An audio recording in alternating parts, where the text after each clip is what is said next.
अपेक्ष्यन्ते वरिष्ठाश्च आत्मानः कार्यसिद्धये अग्रदूतानि मां कर्तुं पुष्पामि यन्विष्य सर्वथा ततो निजप्रभावेन वर्चस्वेन च ते समं समुदाय दिशां नेतुं भिन्नां कुर्युर्वृत्तिं परां। किंडराकार होने के कारण मैं प्रेरणा ही भर सकता हूँ। गतिविधियों के लिए शरीरधारियों का आश्रय लेना पड़ता है, इसके लिए वरिष्ठ आत्माएं चाहिए। यह बात कह रहे हैं भगवान विष्णु। आज इस प्रज्ञा पुराण को सुनने के बाद हम सब भगवान विष्णु के द्वारा चयनित वरिष्ठ आत्माओं की श्रेणी में अपने को रखेंगे।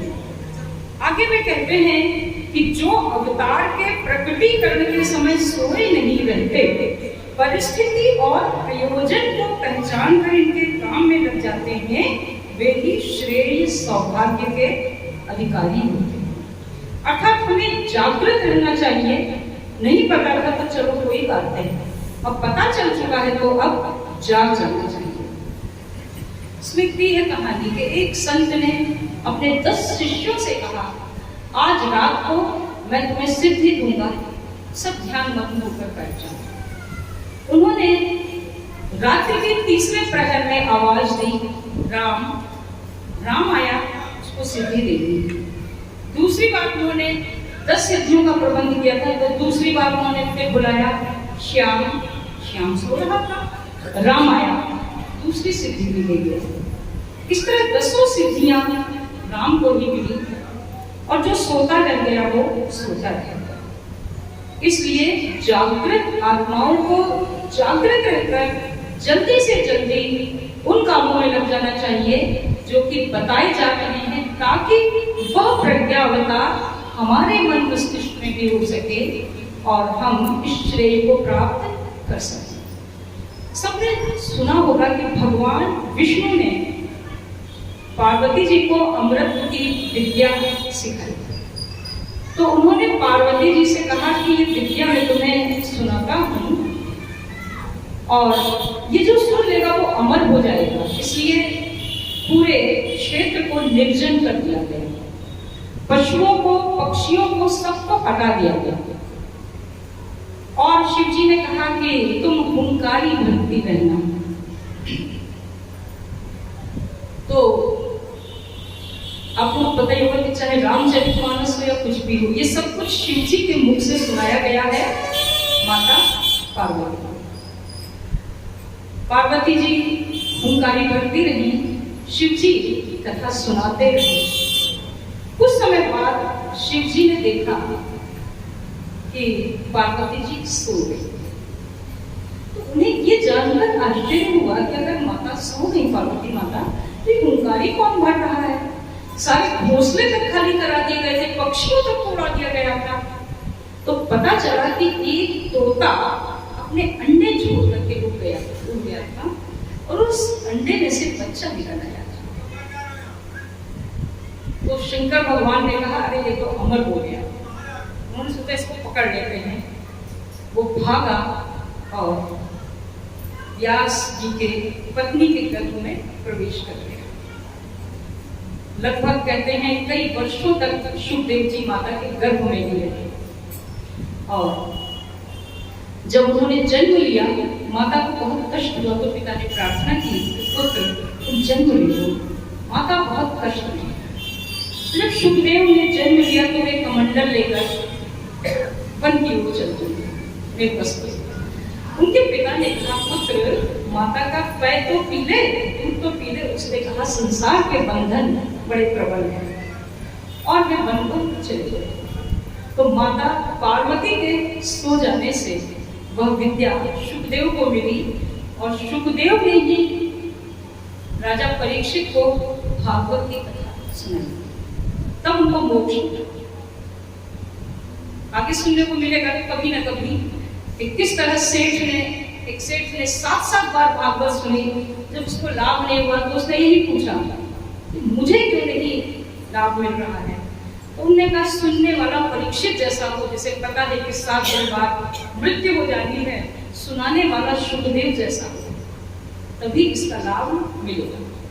तो जो जागते रहते हैं वे उसका लाभ ले लेते हैं।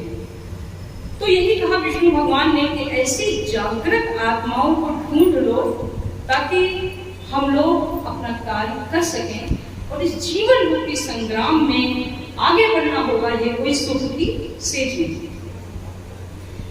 जब सीता का हरण हो रहा था तो जटायु जानता था कि हम तो लड़कर जीत नहीं पाएंगे, फिर भी उसने रावण से संघर्ष किया और वो जटायु भारत के इतिहास में अमर हो गया। वो गिलहरी अमर हो गई जो अपने रोए में भरकर बालू ले जाती थी और जब सेतु बन रहा था वहां डालती थी। तो हम भी जब गुरु के बताए मार्ग पर चलेंगे तो हम भी अमर हो जाएंगे। केवल भक्ति पूजा पाठ अगरबत्ती धूपबत्ती दिखाने से काम नहीं बनने वाला है, हमें प्रज्ञावतार का माध्यम बनना होगा। गाय जटायु ने थे प्रभु सिद्धि के तराने, गाय जटायु ने थे प्रभु सिद्धि के तराने, श्री राम को गिलहरी समुझी नजर चढ़ाने, श्री राम को गिलहरी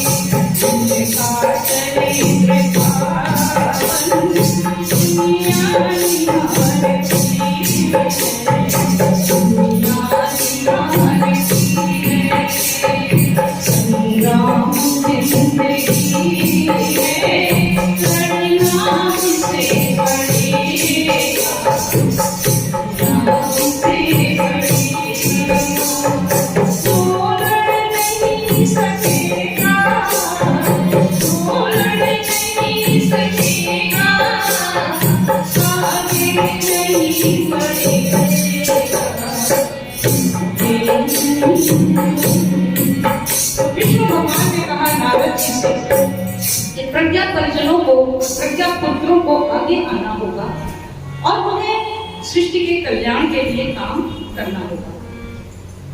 भगवंतम ततो नत्वा वांछाम साम्यम विचार्य च प्रज्ञा पुराण संदेशम उपदेष्ट जन्म जन्म जागृतात्मानं प्रज्ञाज्ञान मार्गे नियोजितुं संकल्प धरणी माया प्रसन्न हृदयस्तदा। नारद जी ने कहा कि मुझे कैसे पता चले कि मुझे क्या करना है। तो उन्होंने कहा मैं तुम्हें प्रज्ञा पुराण सिखाई दूंगा। अब तुम्हें किसी भी माध्यम से इस धरती के जन जन तक पहुंचाएंगे। नारद समाधिस्थ हो गए और विष्णु भगवान ने उन्हें प्रज्ञा पुराण समाधि की स्थिति में कंठस्थ कर दिया। नारद जी ने प्रज्ञा पुराण को कंठस्थ करके महाकाल को सुनाया। महाकाल ने स्वामी सर्वेश्वरानंद जी को सुनाया। स्वामी सर्वेश्वरानंद जी ने परम पूज्य गुरुदेव को, परम पूज्य गुरुदेव ने ये रचना करके प्रज्ञा पुराण की और हम सबको उपलब्ध कराया। तो विष्णु भगवान ने कहा कि तुम्हें जाना है और जागृत आत्माओं को बताना है कि कहाँ कहाँ कैसे कैसे क्या हुआ। उन्होंने कहा ये तो ज्ञान पक्ष हुआ और वो इसका कर्म पक्ष है। तो इस ज्ञान पक्ष और कर्म पक्ष को सत्संगों के माध्यम से, प्रज्ञा पुराण आयोजनों के माध्यम से हमें समझना होगा। यह प्रज्ञा पुराण,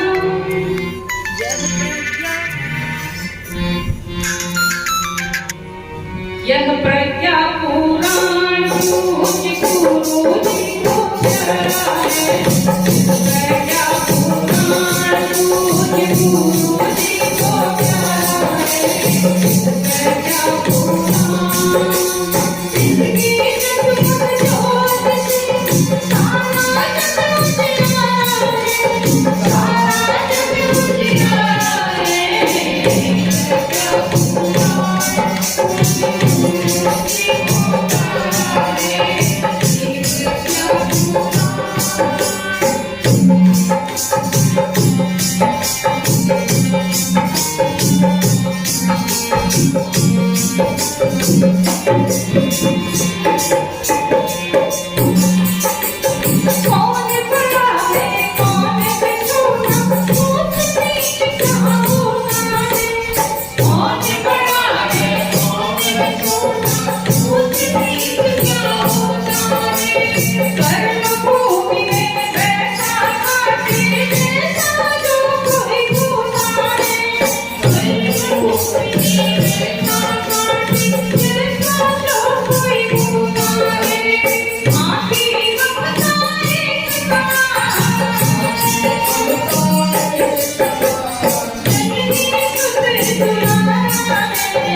प्रज्ञापुराणे ब्रह्म विद्या युग दर्शन युग साधना प्रकटीकरणियों श्री विष्णु नारद संवादे लोक कल्याण जिज्ञासे इति प्रकरणो नाम प्रथमोऽध्याय।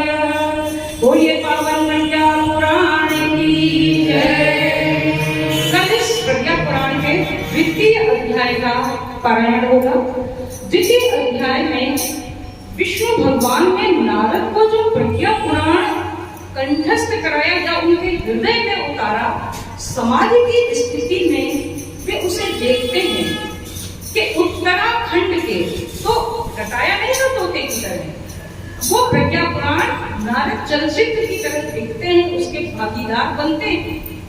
उत्तराखंड के बर्फ से ढके हुए आरण्य, पिप्पलाद ऋषि और अष्टावक्र के बीच में संवाद हो रहा है।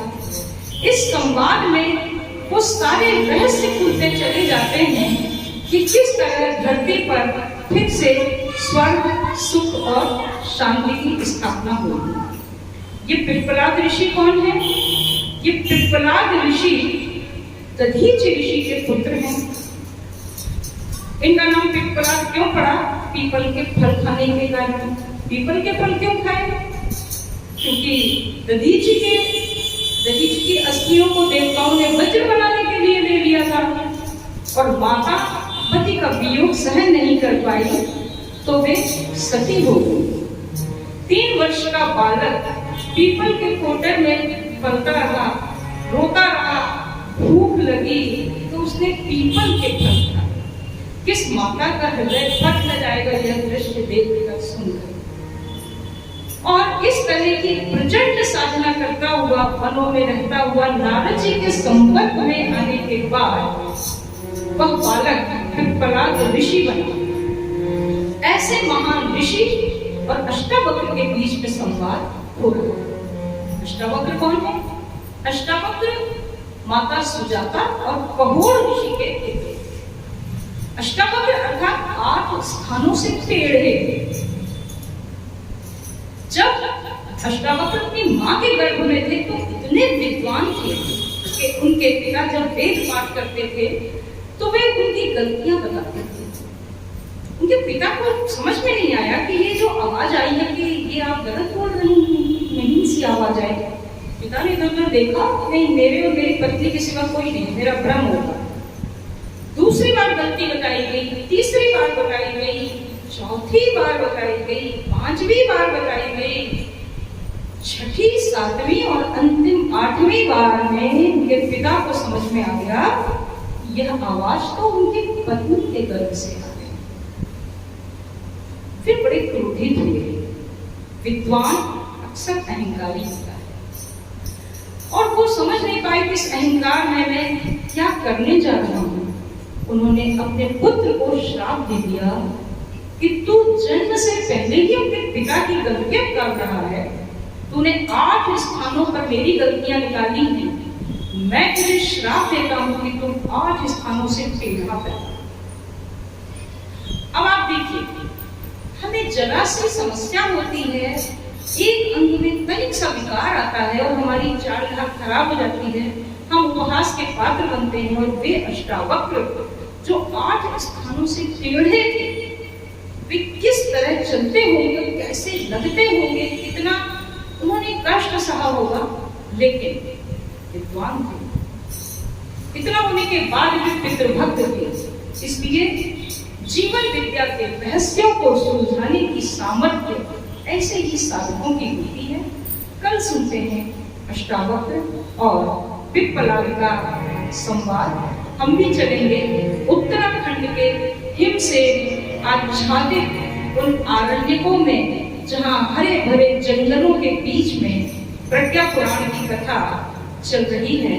और उसके बाद हम भी संकल्प लेंगे कि इस धरती पर स्वर्ग लाने के लिए हम भी अपने आप को प्रज्ञावतार का माध्यम बनाएंगे। बोलिए पावन प्रज्ञा पुराण।